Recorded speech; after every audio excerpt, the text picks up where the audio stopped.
Assalamualaikum warahmatullahi wabarakatuh. Oke, kita lanjutkan saja ceritanya. Bab 367. Hanya ada satu kebenaran. Setelah Jiang Yingtao melambaikan kartu identitasnya di depan Chen Zhangyi, dia mengabaikan Chen Zhangyi, melewati Chen Zhangyi, dan berjalan menuju Zhang Cheng dan Yang Qian. Wajah Chen Zhangyi menjadi sangat gelap. Dia tidak menyangka Jiang Yingtao akan berani menamparkan wajahnya seperti ini di depan semua orang. Jiang Yingtao, jangan berpikir tidak ada yang tahu apa yang kamu lakukan. Chen Zhangyi menunjuk ke punggung Jiang Yingtao dan meraung dengan dingin dan marah. Jiang Yingtao tidak menoleh ke belakang. Kamu dapat terus menggunakan imajinasimu. Pada saat ini, sesosok tubuh melayang di depan Chen Zhangyi. Chu Chen mengikuti Jiang Yingtao. Chen Zhangyi mencibir, jika Anda dan Jiang Yingtao mengikutinya di belakangnya, Anda tidak akan takut terlibat. Dengan kata lain, Anda hanyalah kaki tangan. Chu Chen berbalik dan memandang Chen Zhangyi dengan serius. Merupakan suatu kehormatan bagi saya untuk menjadi orang di belakang Sister Tao. Si Tu Jing tertawa dan mengikutinya. Ketika dia menyusul Chu Chen, dia berkata, "Kamu sebenarnya ingin menjadi orang di belakang pemimpin tim. Kamu sangat jahat." Chu Chen, ada yang salah dengan dirinya. Bingung, orang-orang lainnya mengikuti, dan tidak ada yang memperhatikan oman Chen Zhangyi seperti orang gila. Jiang Yingtao telah tiba di depan Zhang Cheng dan Yang Qian. Dengan ekspresi tenang, "Tuan Zhang, Tuan Yang, selamat malam." Yang Qian mendengus dingin, "Berhenti bicara omong kosong. Kami sudah meminta orang menghitung kerugian malam ini. Anda, polisi, harus memberikan penjelasan." "Itu wajar," Jiang Yingtao berkata. "Semua tindakan malam ini diarahkan oleh petugas Chen Zhangyi. Jangan ingat orang yang salah." Chu Chen melirik Jiang Yingtao. Wanita ini tidak menunggu satu malam pun untuk membalas dendam. "Ngomong-ngomong, saya sedikit penasaran," Jiang Yingtao berkata. "Dermaga Qianye, Anda benar-benar seekor harimau yang berjongkok, naga tersembunyi. Sekelompok orang yang menodongkan senjata ke arah kami tiba-tiba menghilang. Saya harus mengatakan bahwa Anda benar-benar bagus. Ide. Saya tidak mengerti apa yang Anda bicarakan." Zhang Cheng berkata, "Jika ada sesuatu yang perlu diselidiki, kami akan bekerja sama dengan penyelidikan Anda. Tetapi sekali lagi, Anda akan mengganti kerugiannya. Jika tidak terjadi apa-apa, kami juga akan melakukannya. Saya ingin kembali dan beristirahat." "Lakukan sendiri." Jiang Yingtao tidak membuang waktu di depan Zhang Cheng dan Yang Qian. Melihat laut gelap di kejauhan, Jiang Yingtao juga berpikir keras. Chu Chen memandang Ning Zimo. Ning Zimo tiba-tiba menghampiri Yang Qian. "Apakah Anda bos produk akuatik Yang Qian?" Yang Qian mengangguk. "Bang." Ning Zimo tiba-tiba meninju mata Yang Qian. Yang Qian menjerit dan jatuh ke tanah. Pukulan ini untuk Xiao Jin. Zhang Cheng di samping terkejut. Dia tidak menyangka Ning Zimo akan memukul seseorang secara tiba-tiba. Sebelum dia sempat bereaksi, Ning Zimo sudah berjalan, menarik Yang Qian dan meninjunya lagi. Pukulan ini untuk Xiao Jin. Bang, bang, bang. Pukulan ini untuk Xiao Jin. Pukulan demi pukulan, wajah Yang Qian dihantamkan ke kepala babi. Berhenti, Zhang Cheng berteriak dengan marah. Seluruh tubuhnya gemetar karena marah. Kamu sudah selesai? Zhang Cheng tiba-tiba mengangkat kepalanya dan melihat sekeliling. Mengapa kalian polisi hanya melihatnya memukuli orang? Apakah kamu melanggar hukum?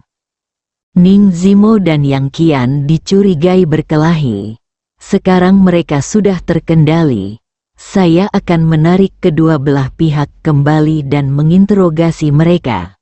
Meskipun Jiang Yingtao tidak mengetahui niat Ning Zimo untuk tiba-tiba memukuli Yang Qian, dia tetap berbicara dengan tegas. Yang Qian sangat marah sampai dia hampir pingsan.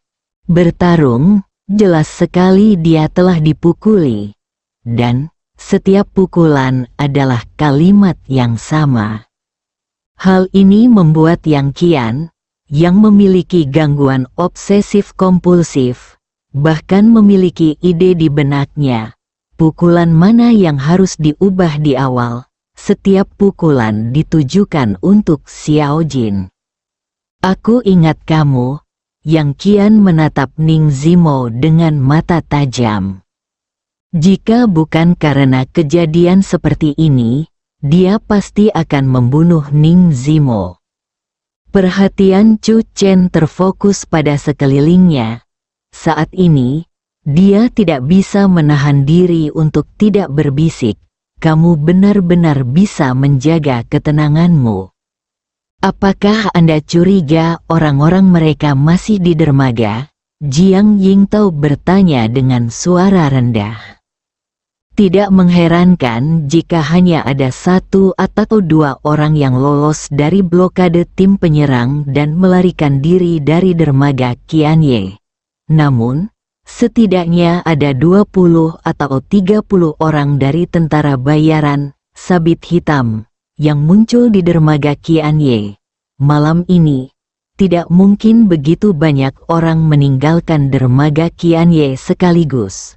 Kata Chu Chen, mereka pasti bersembunyi. Tetapi tim penyerang telah menggeledah seluruh dermaga, kata Jiang Yingtao. Jangan lupa, ada Master Sekte Qi di samping mereka. Pemimpin sekte dari Sekte Dewa Penyihir, Ning Junhe. Chu Chen berkata, selama Ning Junhe mengatur formasi Sekte Qi terlebih dahulu, dia dapat menghindarinya mencari orang normal, itu mudah. Jika ini adalah waktu normal, Jiang Yingtao pasti akan membantah Chu Chen. Tetapi pada saat ini, Jiang Yingtao tiba-tiba teringat akan jimat yang diberikan Chu Chen padanya. Itu sungguh ajaib. Lalu, bisakah kamu menemukannya? Jiang Yingtao bertanya. Chu Chen mengangkat kepalanya dan melirik. Lihat betapa besarnya terminal Qianye. Ada berbagai gudang besar dan kecil, tumpukan barang, dan berbagai rumah kontainer dibangun. Dengan kekuatanku sendiri, aku bisa mencarinya. Tidak mudah untuk menyelesaikannya. Tentu saja, jika saya beruntung, mungkin tidak butuh waktu lama untuk menemukannya. Kalau begitu bisakah kamu mencarinya? Mata Jiang Yingtao berbinar.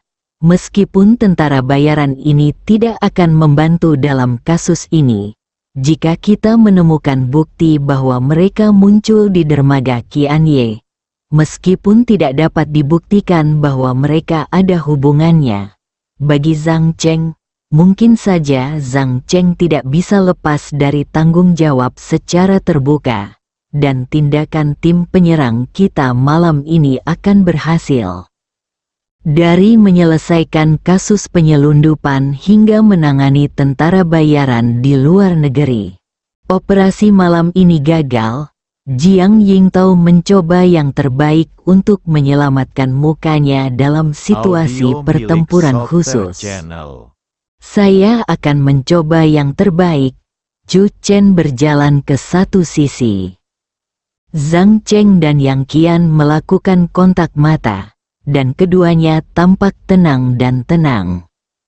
Mereka semua tahu identitas Chu Chen, menantu laki-laki dari keluarga Song di Canjeng. Ini juga pertama kalinya Chu Chen muncul. Ning Junhei, pemimpin sekte Wushen, melepaskan gagasan untuk mengusir Ning Zimo dan yang lainnya. Ning Junhei memikirkan pria kuat misterius yang pernah muncul di toko Xingluo, dan dia khawatir dia juga akan datang bersama Chu Chen malam ini. Ning Junhei mengubah strateginya dengan tegas. Prioritas pertama malam ini adalah pengiriman dari terminal Tianpeng. Dia dengan tegas menyerah untuk terus mengendalikan Li Suemin. Ketika tim penyerang mengepung dermaga Qianye, dia sudah pergi dengan tenang. Blokade semacam ini tidak berguna bagi orang kuat setingkat Ning Junhei. Zhang Cheng tanpa sadar melirik waktu dan sedikit mengangkat sudut mulutnya. Dalam setengah jam terakhir, kumpulan barang itu akan berlabuh.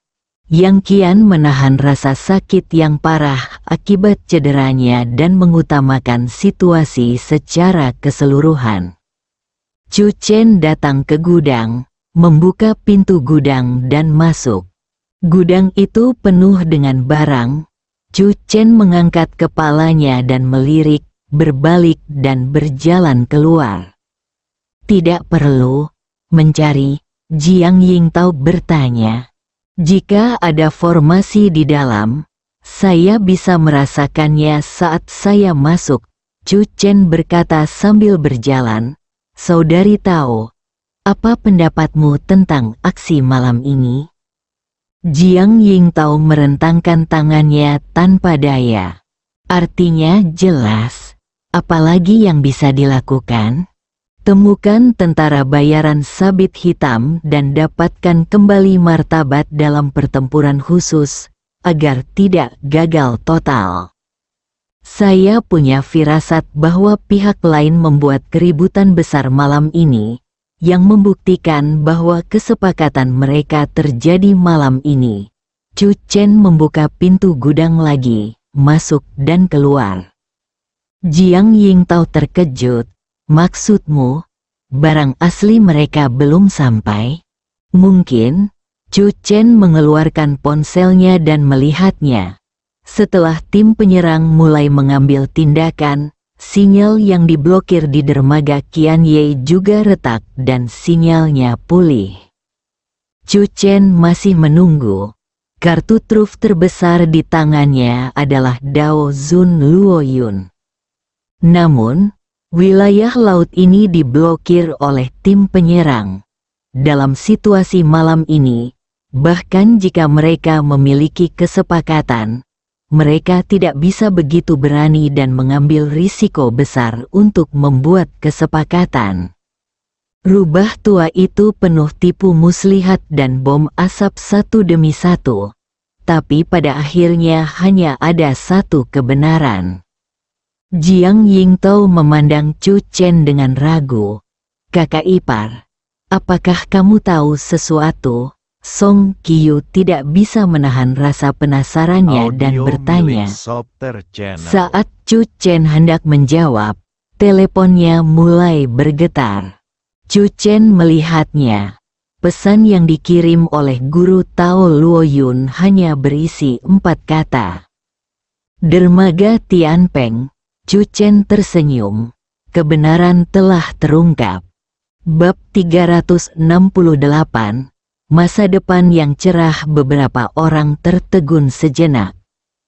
Bukankah Chu Chen sedang mencari keberadaan tentara bayaran sabit hitam? Kenapa kalimat ini keluar tiba-tiba? Kebenaran apa? Apa yang dia temukan? Jiang Yingtao ingin mengambil ponsel Chu Chen dan melihat apa yang tertulis di dalamnya. Apakah kamu tahu di mana tentara bayaran Black Skite bersembunyi? Si Tu Jing juga bertanya dengan cepat. Saya tidak tertarik dengan keberadaan tentara bayaran sabit hitam. Chu Chen memandang Jiang Yingtao dan berkata dengan serius. bisakah Anda memimpin tim penyerang ini? Kali ini, kami memiliki peluang 80%.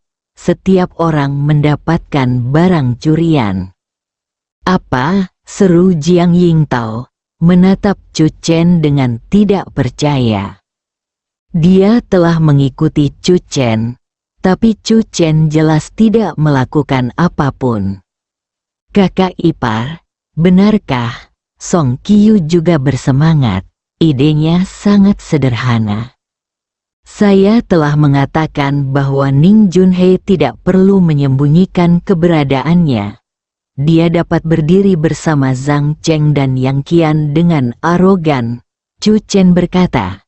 "Kecuali, dia telah meninggalkan dermaga Qianye. Menurut apa yang baru saja saya dapatkan menurut beritanya, Ning Junhei, dia pergi ke dermaga Tianpeng." Begitu dia selesai berbicara, hati Jiang Yingtao tiba-tiba bergetar. Dermaga Tianpeng, pesan yang tak terhitung jumlahnya berkumpul di benak Jiang Yingtao dan akhirnya meledak. Dermaga Tianpeng, tempat perikanan yang berada. Semua yang terjadi di dermaga Qianye malam ini hanyalah asap dan cermin. Tujuan pihak lain adalah melakukan serangan di timur dan menyerang di barat.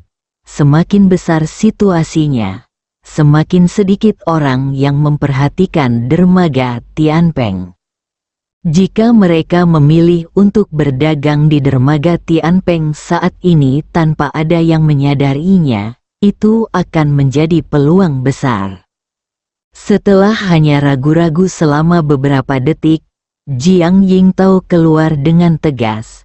"Saya tidak mendapat perintah dari atas, tapi saya akan mencobanya."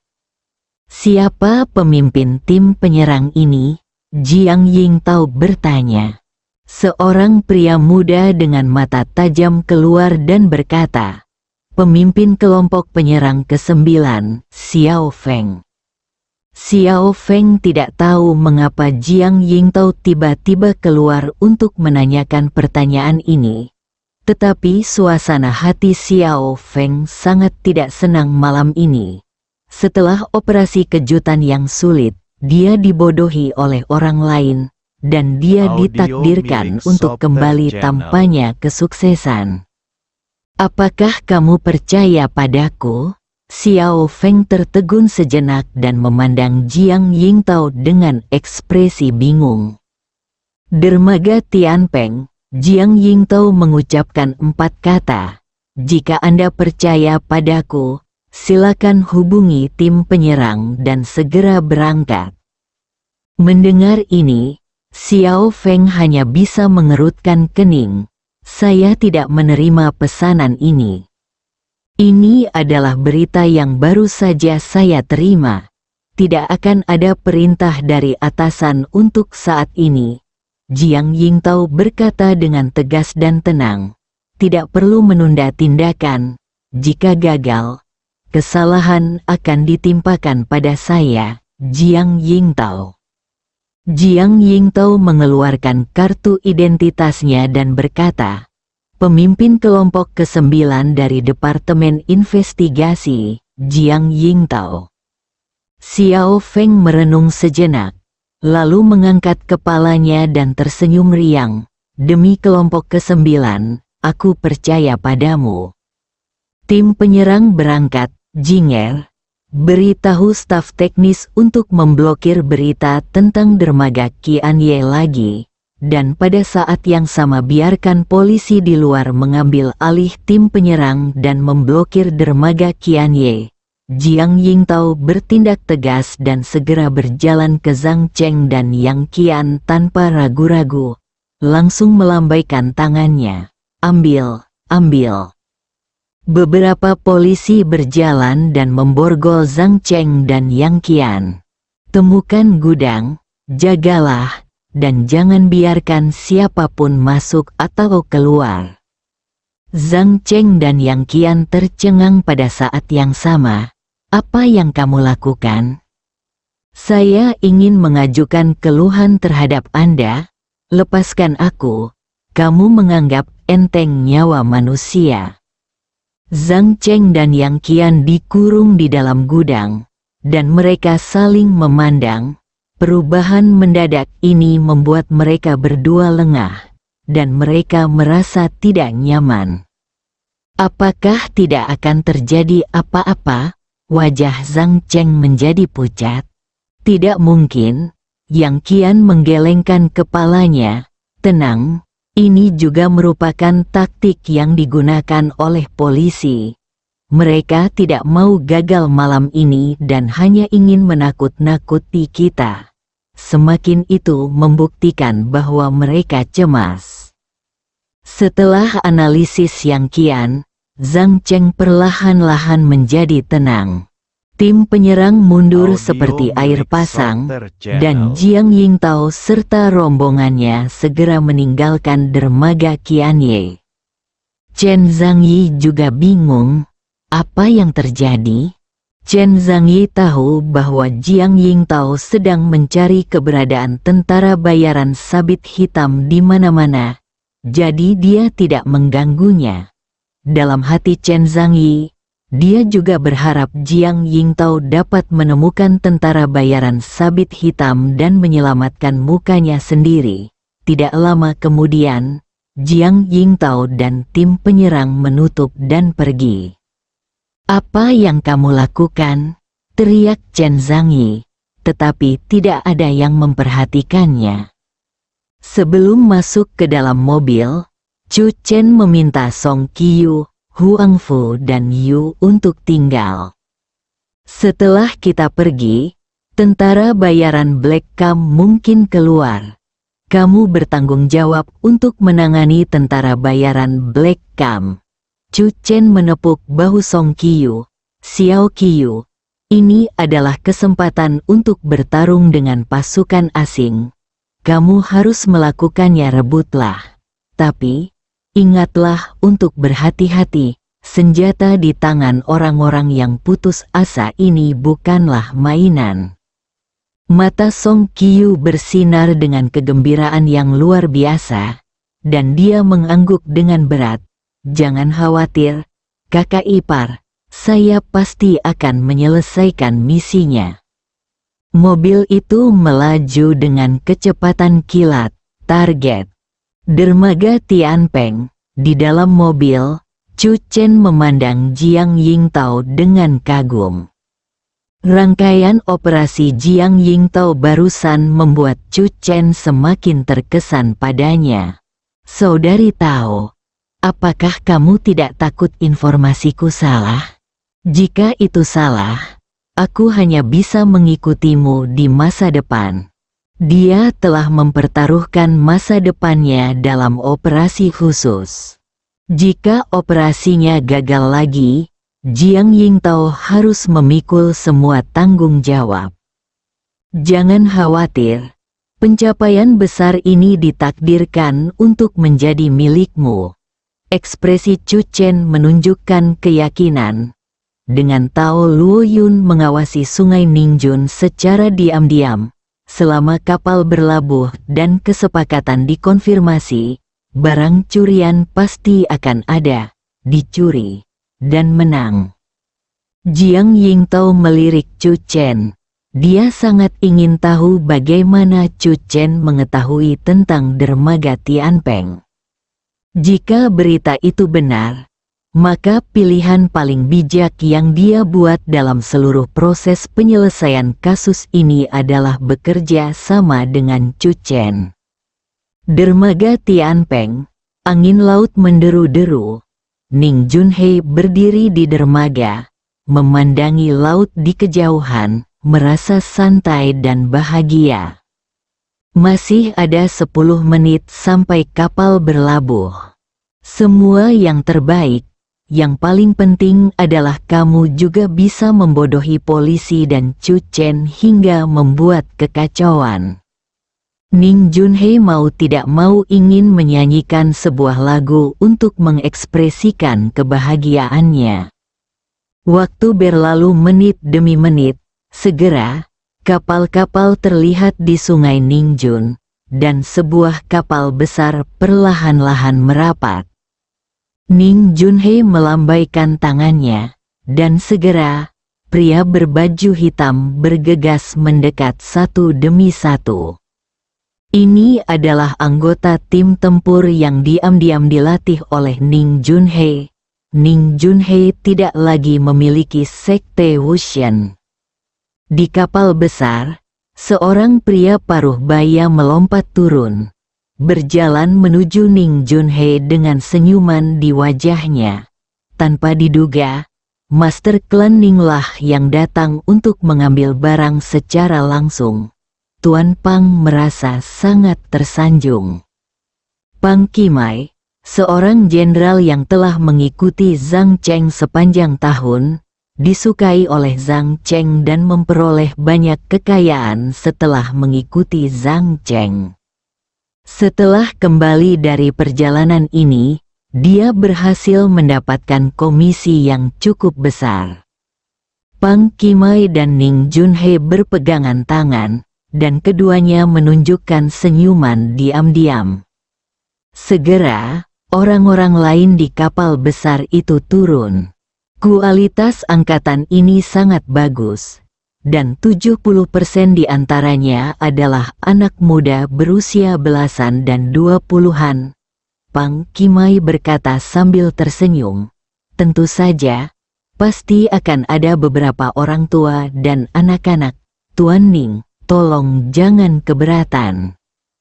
Tidak masalah. Ning Junhei tersenyum saat melihat subjek ujiannya dijatuhkan. Tangan mereka masing-masing diikat dan mulut mereka ditutup dengan selotip. Mereka didorong ke depan dengan langkah berat. Mata mereka ragu-ragu, putus asa, atau menangis, dan mereka tidak tahu nasib apa yang akan mereka hadapi. Tiba-tiba terdengar suara kutukan dari depan. Ning Junhei mendongak dan mengerutkan kening. Seorang gadis kecil berusia sekitar 5 atau 6 tahun jatuh ke tanah dan menangis kesakitan. Dia tidak bisa bangun dan ditendang serta dikutuk oleh pria berbaju hitam di sebelahnya. Gadis kecil itu tidak bisa bangun lagi. Air mata mengalir dari matanya, dan seluruh tubuhnya gemetar hebat. Benar-benar merepotkan. Pang Qimai melihat wajah Ning Junhei tidak tampan, jadi dia segera berjalan mendekat dan mengangkat gadis kecil itu dengan satu tangan dengan mata dingin. Tidak bisakah kamu berjalan? Kamu bangun. Lalu membuangnya ke laut untuk memberi makan ikan. Gadis kecil itu tampak ketakutan. Seluruh wajahnya menjadi pucat, matanya berkaca-kaca.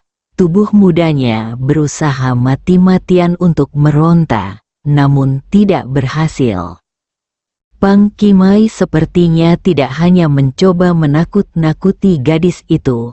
Dia meraih gadis kecil itu dan berjalan ke satu sisi. Tuan Ning, barang ini milik saya. Saat yang lain melihat pemandangan ini, mata mereka menjadi semakin putus asa. Ning Junhei tampak acuh tak acuh dan mengangguk. Baginya, itu hanyalah sebuah dagangan, produk uji, tidak layak disebut. Pang Qimai melemparkan gadis kecil itu ke tanah, mengeluarkan belati di tangannya, dengan lembut menjilat belati tajam itu, dan memandang gadis kecil itu, katakan padaku, berapa banyak potongan yang harus aku potong kamu, dan biarkan ikannya memakannya, lebih mudah untuk bangun. Mata gadis itu terbuka lebar dan dia lupa menitikkan air mata saat ini. Sudah putus asa sampai ekstrim, Pang Qimai melangkah mendekat dan mengangkat tinggi belati di tangannya. Antara lampu listrik dan batu api, sesosok bergegas seperti kilat dan menendang perut Pang Qimai. Tubuh Pang Kimai langsung terbang dan jatuh ke tanah lebih dari 10 meter. Dia berguling beberapa kali berturut-turut sebelum tergeletak di tanah.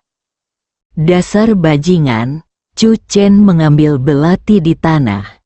Dan sebelum semua orang bisa bereaksi, dia bergegas ke depan Pang Kimai. Dengan lambaian belati, cahaya dingin melintas. Dan dia memotong salah satu telinga Pang Kimai. Katakan padaku, berapa banyak aku harus menyembunyikanmu agar kamu bisa berdiri menghadapi bulan cerah di langit dan langit cerah. Saat berbicara, Chu Chen memotong telinga Pang Kimai yang lain dengan pisau lain. Bersambung.